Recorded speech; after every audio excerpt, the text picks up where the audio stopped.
Well, good to meet you all. I'm Cliff Strachan, obviously candidate for city manager. Thank you, Cliff. We have a guest from the media. I'm Ryan Berg from MTN News. Good to And meet City you. Clerk Danae Claiborne is running all the technicalities over there. So we do want this to be a kind of an informal interaction. You know, we've got 4 questions and we've got about 45 minutes. We probably want to wrap up a little bit before the program for one. So maybe we'll shoot for like 105 or so as far as the wrap up time. So that should give us about 35 minutes Okay, for the conversation. Ben and Patricia will be asking the questions. So without further ado, I can turn it over to you. Okay, Please. please go with the first one. Well, and we'll be asking all the candidates the same questions. Meaningful community engagement and access to city staff are important to a well-informed and well-functioning city. In Helena, we have the Helena Citizens Council established by the city charter, which is composed of 28 elected representatives from 7 neighborhood districts. The HCC makes recommendations to the city on budget and future development of the city. In addition, the city has several advisory boards, for example, parks, open lands, water quality, conservation, public art, etc. And those advisory boards provide community input and make recommendations to the city commission.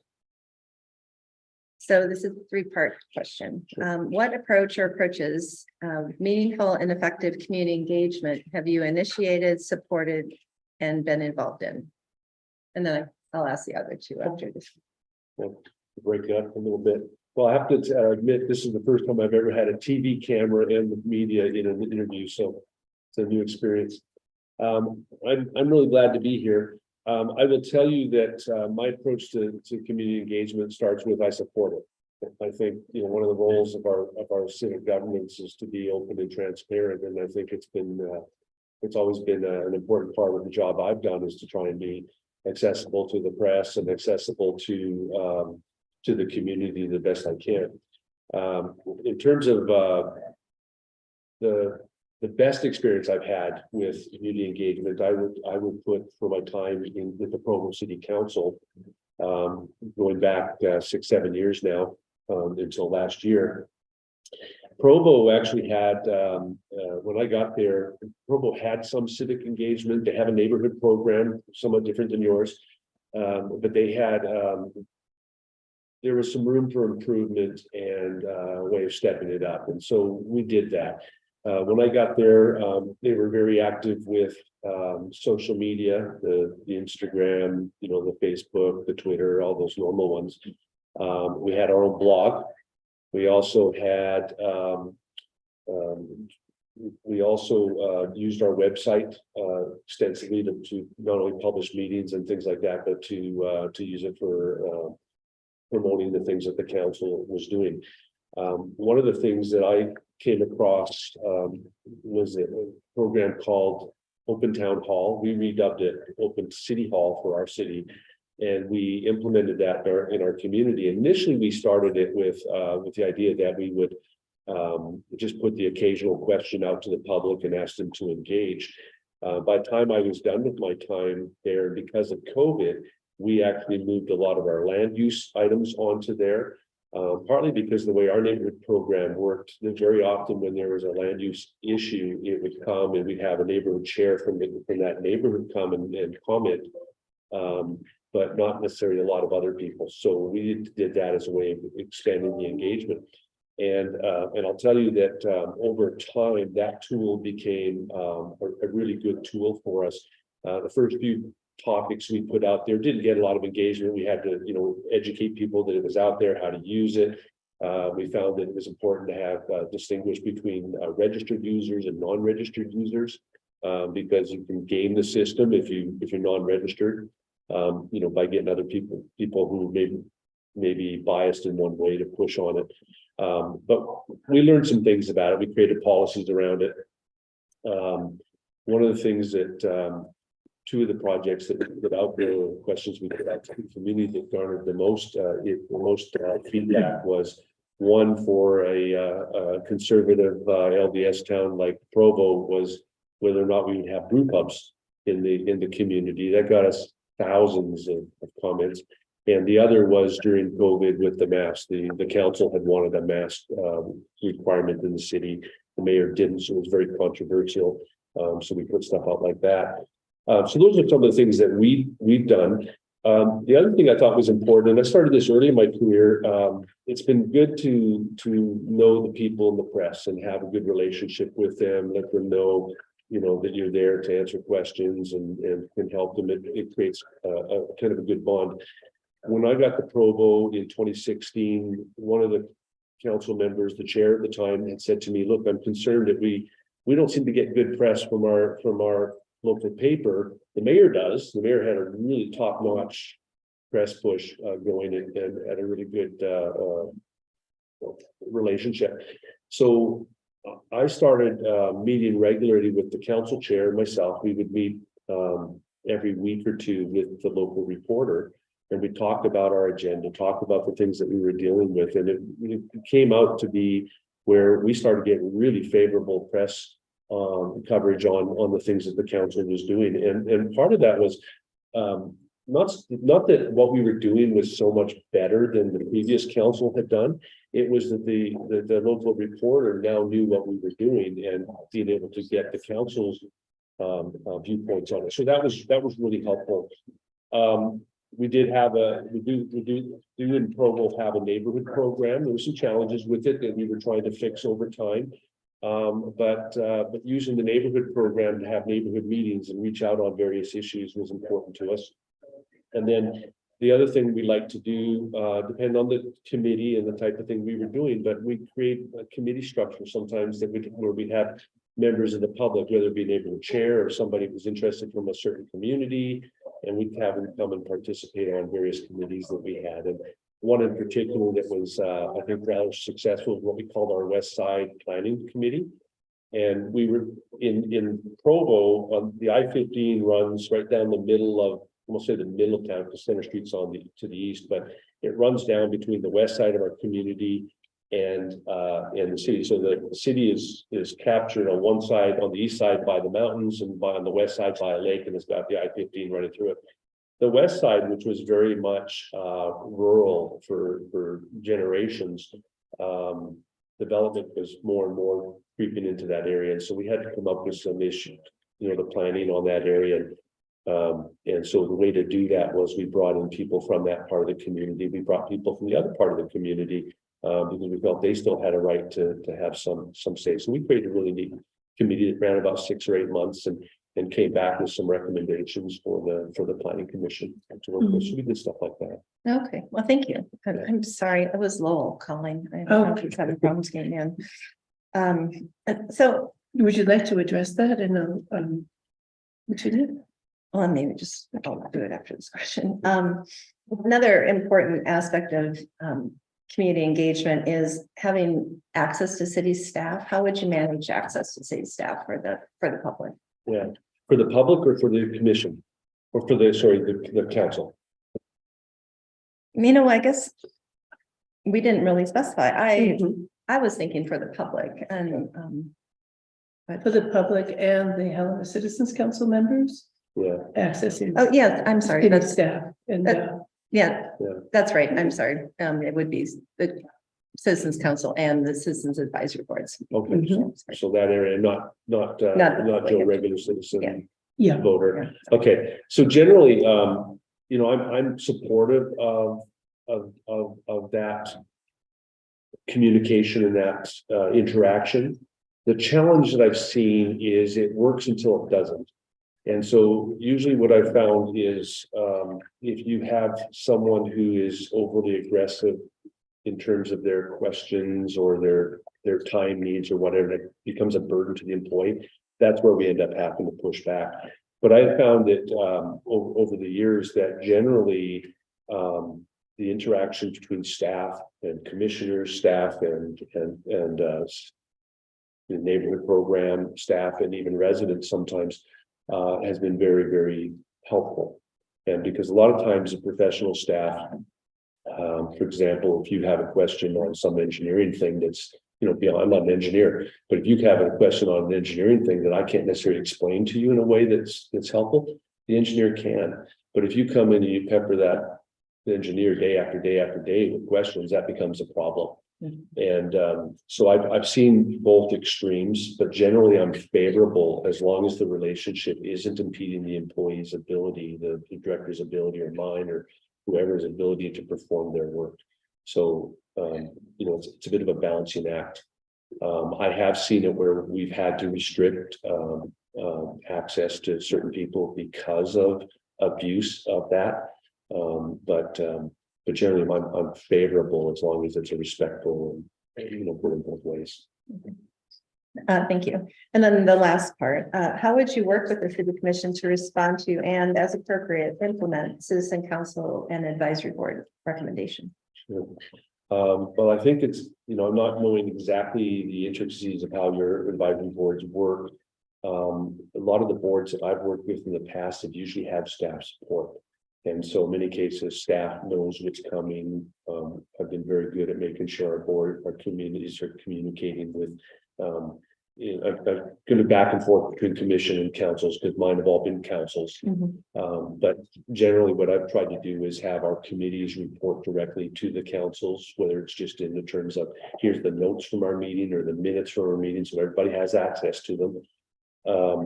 But staff tends to know. But I think what happens is when you have these reports and recommendations, they need to be moved to the people who need to receive them. And so if your advisory board makes a report, I would expect to deliver it to the commission and have them consider it. Now, whether it gets implemented is going to depend on things like resources, right? Do we have the human and the financial and the political will to actually move forward on those recommendations? And I think that's a reasonable way to address them. And then, of course, there's that whole issue of volume, right? If, you can have a body that generates 30 or recommendations in a year, if staff doesn't have the ability to manage that workload, we can't do it. But I think the advisory boards are there. The commission is the Citizens Commission and other bodies that you create are there for a reason, and that work needs to be moved through to the extent that it can. Okay, thank you very much. For the second question, as with most attractive towns in the Intermountain West, Helena faces critical challenges in housing affordability and availability.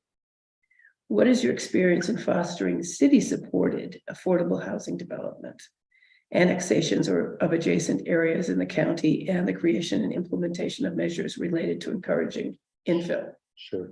I never had an annexation go through, but my time in Provo, we were considering one, and then it was withdrawn, so we didn't have to go through that. But state law in Utah basically dictates how it's going to happen, and so it becomes ultimately you're not fighting two different jurisdictions for the same area. It's clear who's going to get it if they want it, and then you just vote on it. So there's a report system that we do to evaluate the costs, et cetera, to do that. In Utah, right now, it's interesting the question you asked, because in some jurisdictions, and they're asking a little bit different. They're saying, hey, the legislature is telling us we have to do this, but we don't want to. In Utah, that's actually the case. The legislature says we want you to have accessory dwelling units. We want you to increase the minimum number or the maximum number of people you can put in a rental unit. They want to open up things and take some of that power away from the cities. So it's become a battle between local governments and the state government in many cases. And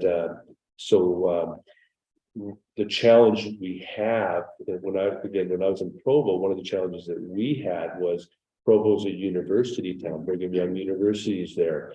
Less than 8 miles away across into neighboring city is another university that has 40,000 students. And so there are 70,000 students there, call it 50,000 that are not living at home or whatever, right?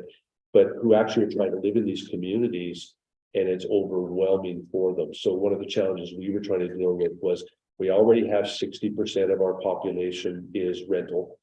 We were resisting the encroachment into homes because we were having an investment class come in and buy up our houses, and then because they could rent them out, or you could rent it out to a family for say $2,000, you could rent it out for $4,000 to get enough people.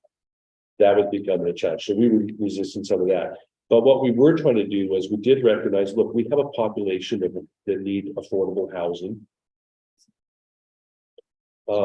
And so we were trying to deal with that. So we were working with groups like the Food and Care Coalition where there's changes to our standards, like impact fees that we could make to make costs lower for them. Provo has its own housing authority that works with low income folks to help put them in housing. So there's lots of affordable housing in that community. We were trying to do that.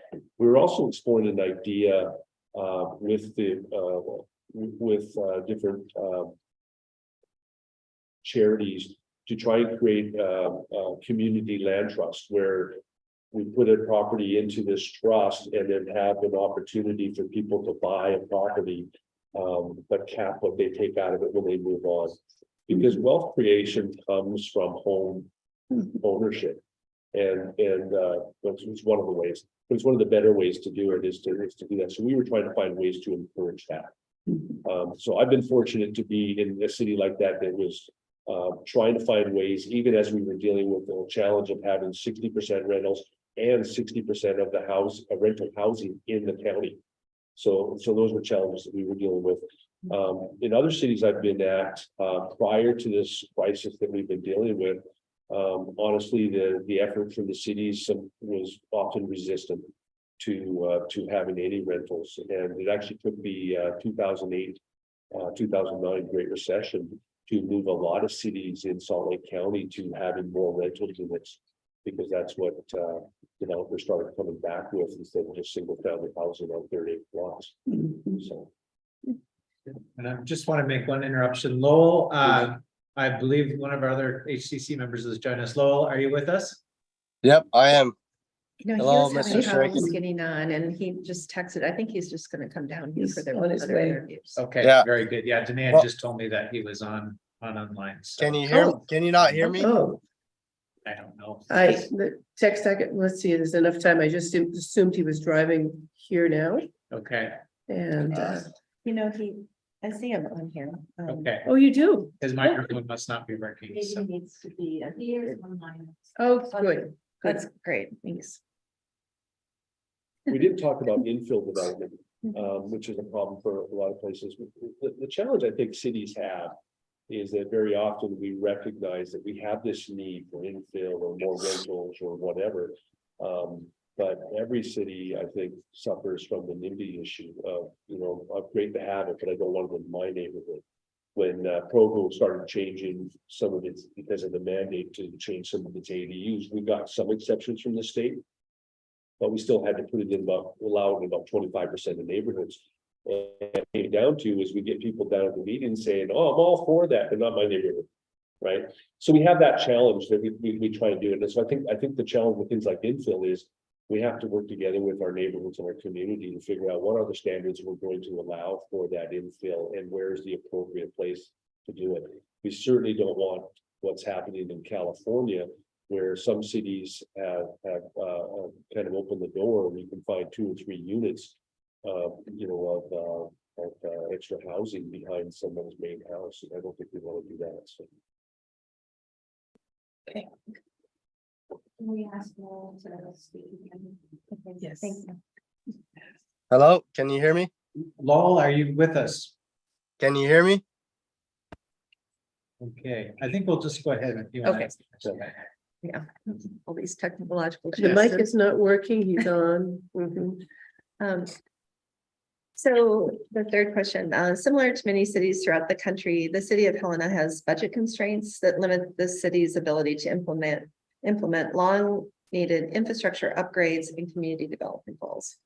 So please describe your experience in developing creative fee assessments that will produce reliable revenue streams and your experience in leveraging grant dollars that will augment those revenue streams. Sure. I was interested in the idea of a creative fee, right? Not sure what you're allowed to do here in Montana versus say what every other jurisdiction I've been in. So I think there's ways of finding things as long as it's lawful.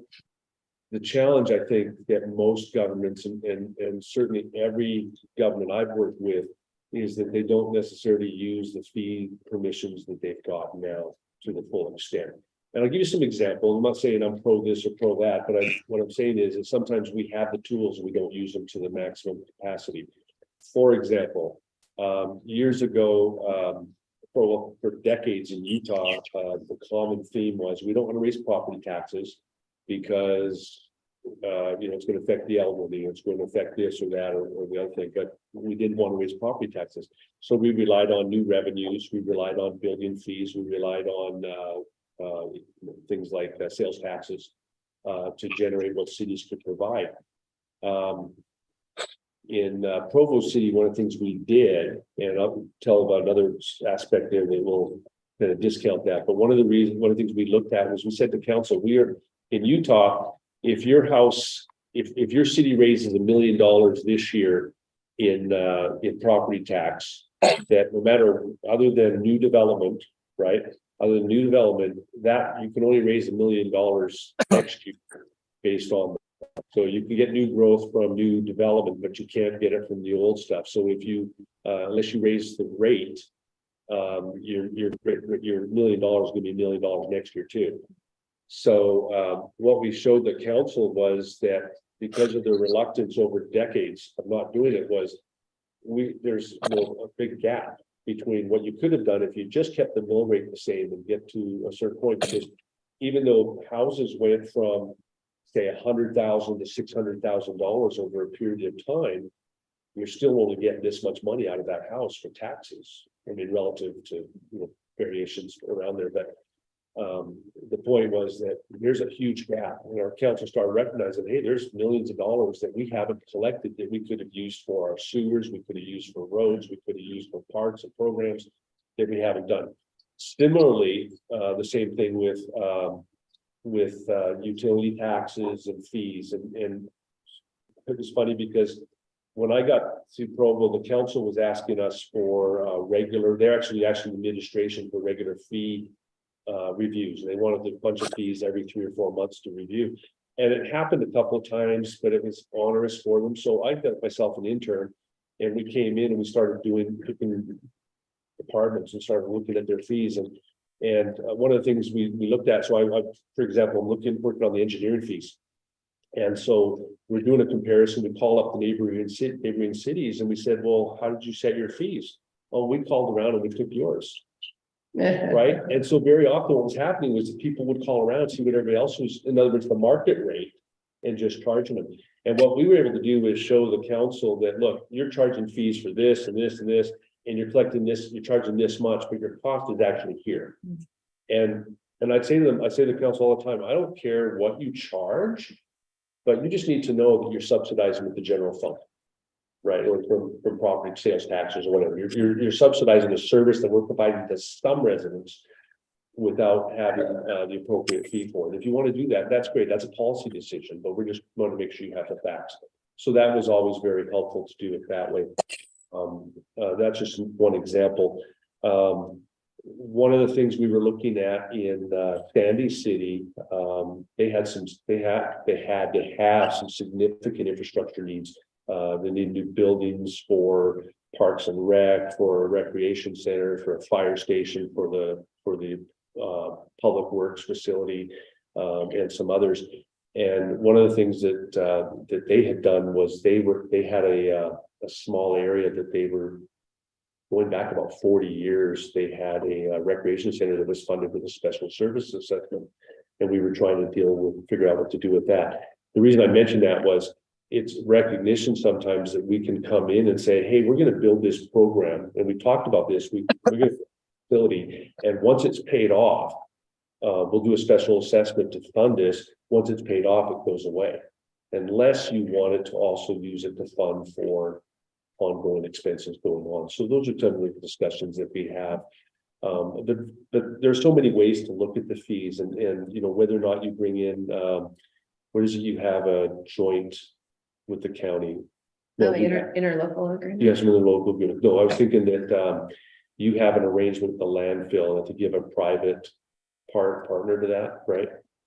But you can look at private-public partnerships to do some of those fees and raising them. Early in my career, there were a number of cities in British Columbia that had worked with some developers. I think it was Parksville City is the one I remember the most. But they had gone out with the developer and said, "Hey, we need a new city hall." So they built a city hall. They built a kind of new downtown. I can't remember what direction it is that you have your really new downtown from a number of years ago, but that way I'm a little turned around. But what they did was they built a development in there. They provided a little bit more retail space. They built them a city hall. They basically said, "You're going to lease it now for the next 20 years. At the end of 20 years, for $1 you can have." Right. So there are ways to find funding using the private sector as well. So I'm open to exploring all sorts of ideas if there's the will to do it. Could you talk a little bit about grant, looking for grant money to augment those kind of fees? Yeah. I have done some grants. I haven't had a lot of success in them because it hasn't been the primary part of my role. But the State Transportation Improvement Program grants, for example, from federal highway funds in Utah, back about 2005 to 8, there was a real effort to beautify the interstates. And so I wrote, with our engineers, I wrote a grant for the STIP funding from the state to improve our side of the I-15. Sandy City on the other side would have to do theirs. And I wrote it. We didn't make, we went through the process. We didn't actually get anything that first year, and then I left and went somewhere else. But the next year, they just submitted basically the updated version of the same grant and got the money. Sandy got it, and so both sides of the intersection were done. So that was one example. Another was in a place called Stewart, British Columbia. Many years ago, I was in an intern situation. They brought me up. It's hundreds of miles north of the border. It's on the south end of the Alaska Panhandle on the Canadian side. And I wrote a grant there where we funded some boardwalk as a job creation, as a recession. So we as a job creation effort to bring in funding just to make some jobs. But my sister was up there last summer and they were up there and said, "Oh, there's this great boardwalk." I said, "Yeah, I got the money for that." But that was kind of fun. And then the last one I would tell you about is let me just skip my mind here.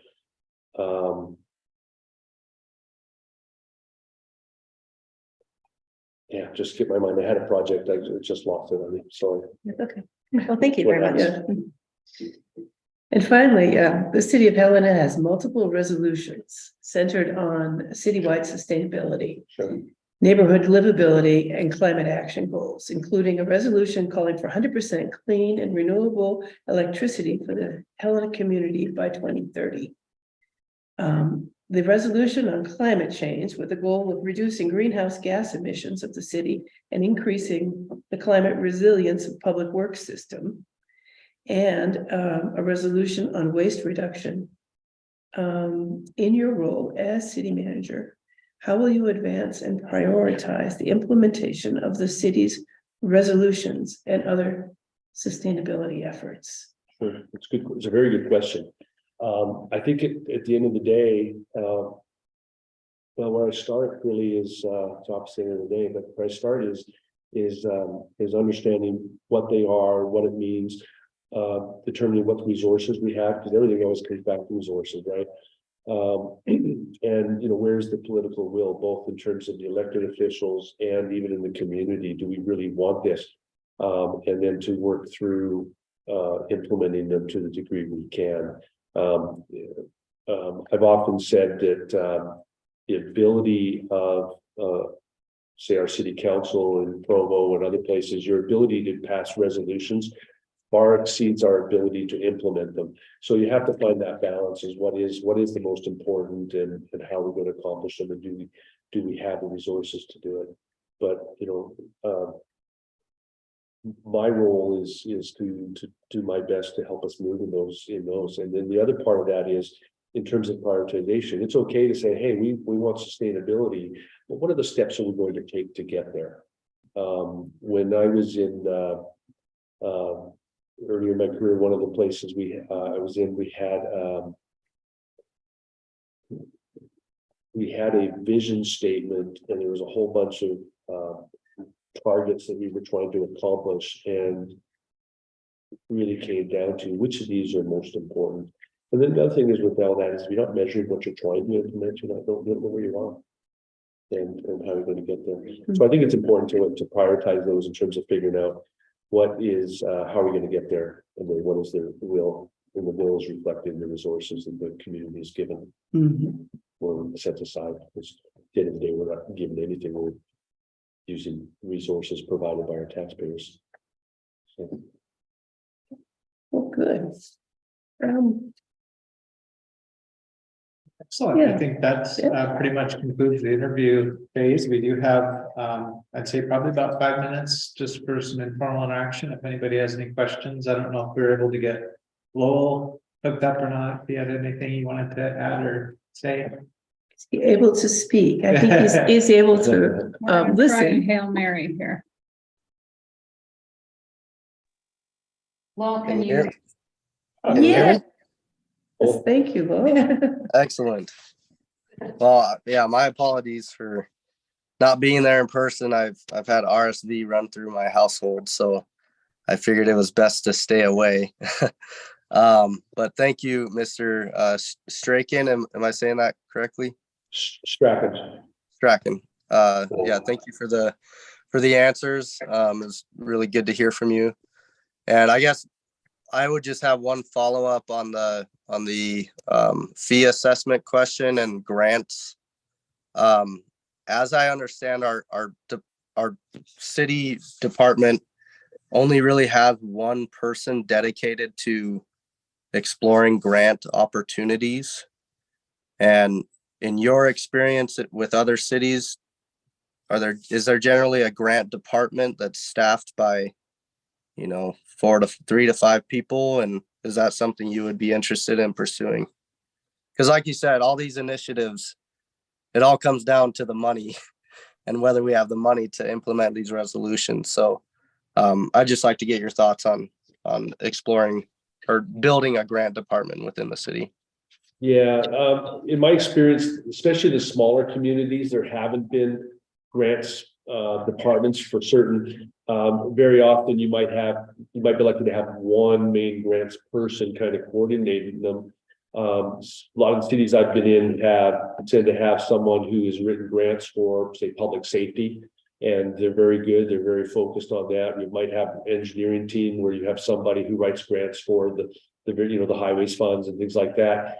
But even in the bigger places I haven't seen even I'm trying to think if there's any biggest ones. I can't think. Provo didn't have one. Sandy didn't have one.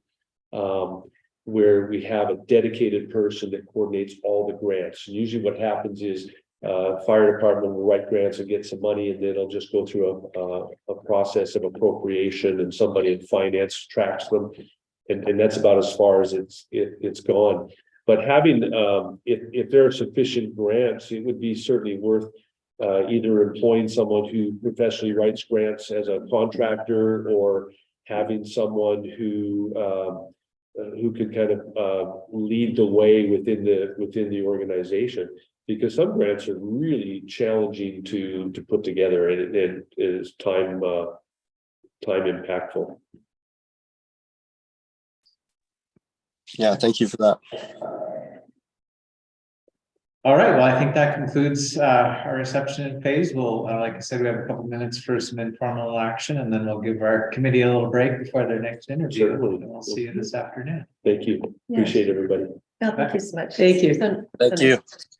Thank you, Lowell. Hopefully I get to meet you some other time. Yeah, for sure. Nice to meet you on Zoom.